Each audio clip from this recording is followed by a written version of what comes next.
Hello guys, कैसे हैं आप सभी। आई होप आप सब अच्छे होंगे। गाइस मैं हूं नितिन, सीए में इंटरमीडिएट एस्पिरेंट।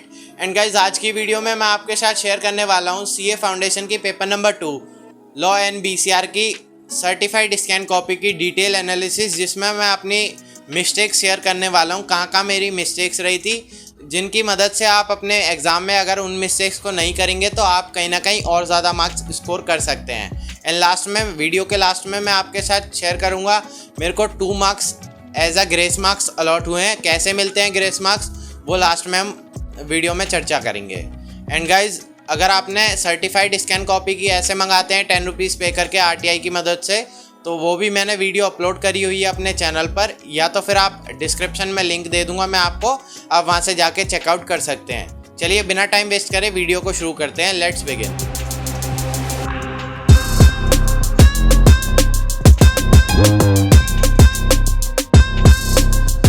गाइज ये आप देख सकते हो कुछ इस तरह से हमारा आंसर शीट का फर्स्ट पेज होने वाला है।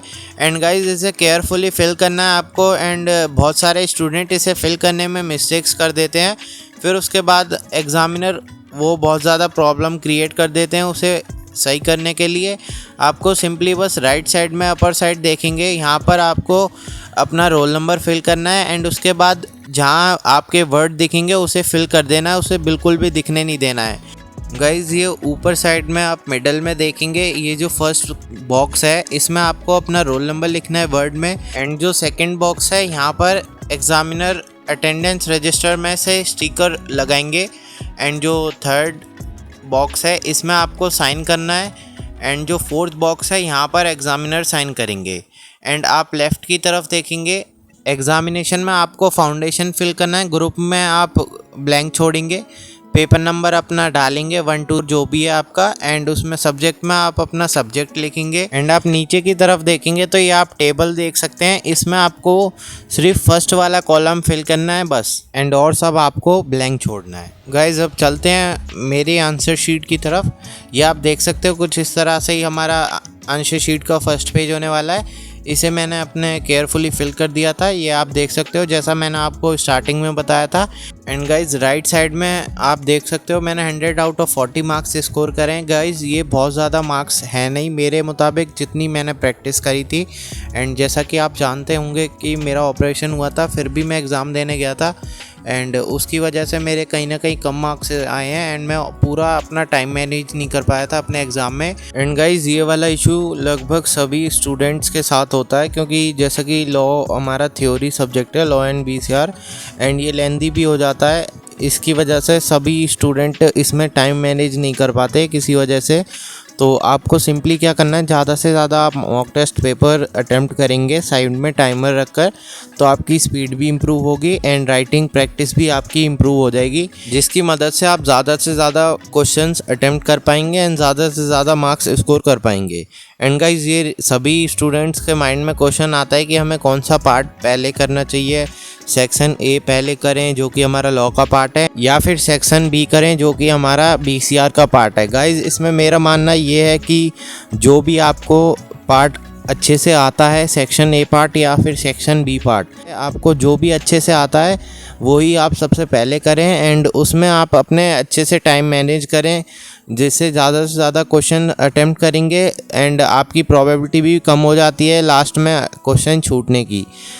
एंड गाइज इसमें मेरा मानना ये है कि आप अगर फर्स्ट में बीसीआर का पार्ट ही स्टार्ट करेंगे ना, तो आपको कहीं ना कहीं बहुत ज़्यादा हेल्प रहेगी, क्योंकि उसमें 40 मार्क्स आप जल्दी से जल्दी कवर कर सकते हो। एंड लॉ में थोड़ा टाइम लग जाता है लिखते लिखते, तो इस वजह से आपको परेशानी भी नहीं होगी। आपको लगेगा कि मैं आधे घंटे में ही या 1 घंटे में ही अपना पासिंग का कर लिया मैंने अटैम्प्ट, तो आपको जल्दी से जल्दी करने की और ज़्यादा हैबिट हो जाएगी इसमें एग्ज़ाम में परफॉर्म करने की। तो आपको सिंपली यही करना है मेरे अकॉर्डिंग। अगर आपको मानना है तो आप फर्स्ट में अपना बीसीआर का पार्ट स्टार्ट करें, देन ही आप अपना सेक्शन ए पार्ट स्टार्ट करें। एंड गाइज अगर आपने सेक्शन ए पार्ट या कोई सा भी पार्ट आपने स्टार्ट कर लिया है एंड आपको अगर लगता है कि ये मेरे से अगर स्टार्टिंग में नहीं हो पा रहा है, तो आप क्या करना है, आप उसके लिए ना ब्लैंक पेज छोड़ देना। आपको जितना लगेगा कि अगर मैं करूँगा अभी इतने पेज में मेरा अप्रॉक्सीमेटली आ जाएगा, तो आप उसके लिए ब्लैंक पेज छोड़ दें एंड नेक्स्ट सेक्शन की ओर बढ़ जाएं बिना टाइम वेस्ट करे। गाइज़ हर एक स्टूडेंट के माइंड में यही होता है कि मैंने सेक्शन ए पार्ट यानी लॉ के पार्ट में मैंने ज़्यादा से ज़्यादा प्रैक्टिस करी है या ज़्यादा से ज़्यादा रिवीजन करी है, तो इस वजह से मैं इसे पहले अटेम्प्ट कर लूँ। गाइज़ ये सबसे बड़ी बेवकूफ़ी हो जाती है कि इसे हम लॉ को सबसे पहले अटेम्प्ट कर रहे हैं। या अगर आप जो 15 मिनट्स मिलते हैं आपको, अगर उसमें आप देख रहे हैं कि लॉ आसान आया है तो आप उसे पहले करेंगे तो बेस्ट है। अगर आप लॉ को अगर हार्ड आया है या फिर वो लेंदी थोड़ा हो जाता है, तो अगर आप उसे पहले कर रहे हैं तो ये बहुत बड़ी परेशानी क्रिएट कर देता है आपके लास्ट में, इससे कि आपको अपना BCR में टाइम इन्वेस्ट करने का टाइम नहीं मिल पाता। एंड गाइज़ एक और चीज़ मैं आपको बता देता हूँ, जो कि मैंने स्टार्टिंग में कहा है कि राइटिंग प्रैक्टिस आप ज़्यादा से ज़्यादा करेंगे तो आपको बहुत ज़्यादा हेल्प रहेगी। गाइज़ इसका एक एक्सेप्शन ये बन जाता है, जैसे कि अगर आपको कोई प्रोविज़न याद नहीं है तो आप ज़्यादा से ज़्यादा उस रिवीजन पर फोकस करेंगे तो आपके लिए बहुत ज़्यादा बेस्ट रहेगा। आप ज़्यादा से ज़्यादा उसमें रिवाइज़ करें। अगर आपको प्रोविज़न याद है तो आप अगर उसे डिटो उसमें लिख देंगे आंसर शीट में तो आपको बहुत ज़्यादा हेल्प रहेगी। एंड गाइज़ फिर आपके माइंड में एक क्वेश्चन आएगा कि राइटिंग मैटर करती है एग्ज़ाम में। गाइज़ राइटिंग बिल्कुल भी मैटर नहीं करती है कि आपकी अच्छी है या बुरी है। सिंपली गाइज़ हमारे एग्ज़ामिनर हमें राइटिंग से जज नहीं करने वाला, जज सिर्फ हमारे प्रोविज़न जो हमने मेंशन कर रखे हैं उसके बेसिस पर हमारे को मार्क्स अलॉट करेगा एग्ज़ामिनर। एंड गाइज़ अगर आपकी राइटिंग अच्छी नहीं है तो आप उसे अगर खुला लिखने की कोशिश करेंगे तो आपके लिए बहुत ज़्यादा बेस्ट रहेगा। एंड गाइज़ आप देख सकते हो मेरी आंसर शीट में कहीं पर भी मिस्टेक्स नहीं है। एंड अगर मिस्टेक्स होती भी है तो आप अगर उस पर हल्का सा ही एक लाइन मार देंगे तो आपके लिए बहुत ज़्यादा बेस्ट रहेगा। एंड फिर आपके माइंड में एक क्वेश्चन आएगा कि हमें सीक्वेंस वाइज अटेम्प्ट करने चाहिए क्वेश्चन या नहीं। ऐसा कुछ मेंशन नहीं है कहीं पर कि सीक्वेंस वाइज आप करोगे तो आपको अच्छे मार्क्स अलॉट होंगे। अगर ऐसा कुछ होता तो मैं भी सीक्वेंस वाइज ही करता, पर मैंने उस बेसिस पे करे हुए हैं जैसे मेरे को जितना ज़्यादा अच्छे से आता है कोई भी क्वेश्चन अटेम्प्ट करने के लिए तो मैं उसे पहले अटेम्प्ट करता था, देन ही मैं नेक्स्ट क्वेश्चन पे बढ़ता था जो मेरे को अच्छा आता है। जो मैंने 15 मिनट्स में जो स्टार्टिंग में एनालाइज करते हैं पेपर में, मैंने उसी में ही डिसाइड कर लिया था कि मैं कौन सा क्वेश्चन पहले करूँगा कौन सा नहीं। ऐसे ही आपको भी करना है। एंड गाइज़ फिर आप नेक्स्ट क्वेश्चन ये पूछोगे कि सेक्शन कोट करना ज़रूरी है या कंपलसरी है। अगर सेक्शन कोट नहीं करा तो हमारे मार्क्स डिडक्ट होंगे। गाइज़ ऐसा कहीं भी नहीं लिखा है कि आपको सेक्शन के मार्क्स अलॉट होंगे। एंड मैंने भी सेक्शन लिखा है, ऐसा कुछ भी नहीं है। पर अगर आपको गाइज़ सेक्शन अच्छे से आता है, आप श्योर हो सेक्शन लिखने के लिए, आपको गलत कोट नहीं करना है, बस ये ध्यान रखना है। आप अगर गलत कोट करोगे तो उसमें मार्क्स डिडक्ट हो सकते हैं। अगर सेक्शन नहीं लिखा तो आपके मार्क्स डिडक्ट नहीं होंगे। एंड एक नेक्स्ट चीज़ कि आपको की पॉइंट्स आपको अंडरलाइन ज़रूर करने हैं। जैसे कि मैंने हर एक पेज पे की पॉइंट जो होते हैं वो मैंने अंडरलाइन ज़रूर कर रखे हैं, या फिर हेडिंग भी कह सकते हो आप। हेडिंग को भी अगर हाईलाइट करके रखोगे एग्ज़ाम में तो आपके लिए बेस्ट रहेगा। एंड गाइज देन आप ये क्वेश्चन नंबर 6A का पार्ट देख सकते हो कि ये डिफरेंस बिटवीन पूछा गया था नोवेशन एंड अल्ट्रेशन में। तो आपको जितने भी पॉइंट, अगर गाइज थोड़ा भी पॉइंट अगर आपको याद है अच्छे से तो आप ज़्यादा से ज़्यादा लिखने की कोशिश करें। इसमें मैंने ये मिस्टेक्स करी थी लॉ वाले पार्ट में।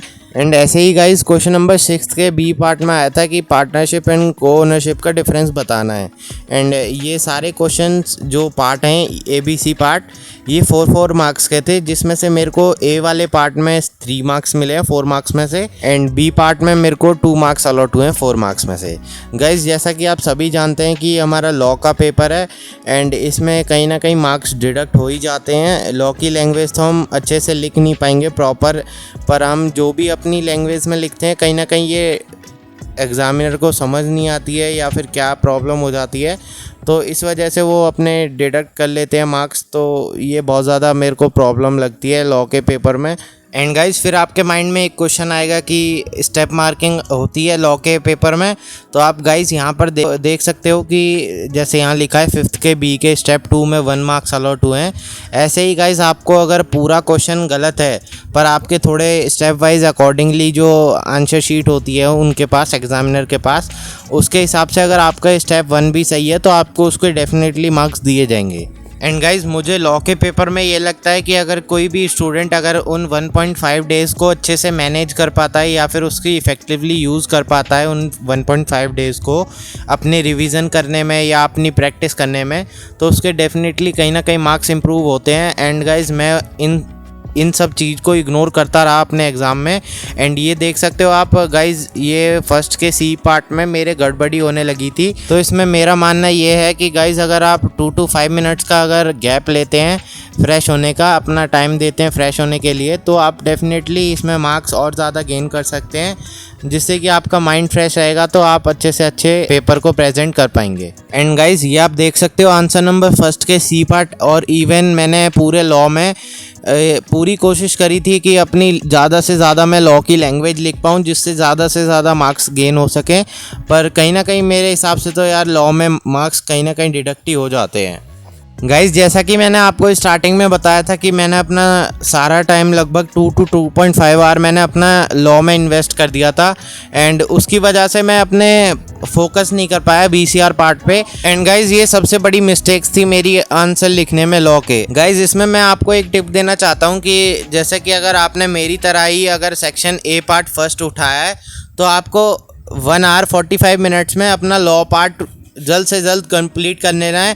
अगर आपका कंप्लीट नहीं हो पाता है तो आप उसे 1 hour 45 मिनट्स में कंप्लीट कर लें एंड उसे क्विट कर दें अगर नहीं होता तो।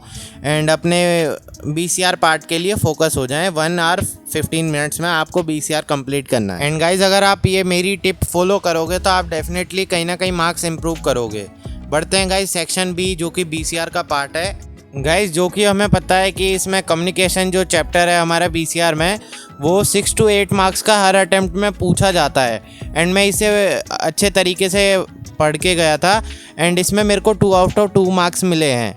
आप इसी तरह से प्रेजेंट करेंगे कम्युनिकेशन का आंसर तो आपके भी डेफिनेटली 2 out of 2 मार्क्स मिलेंगे।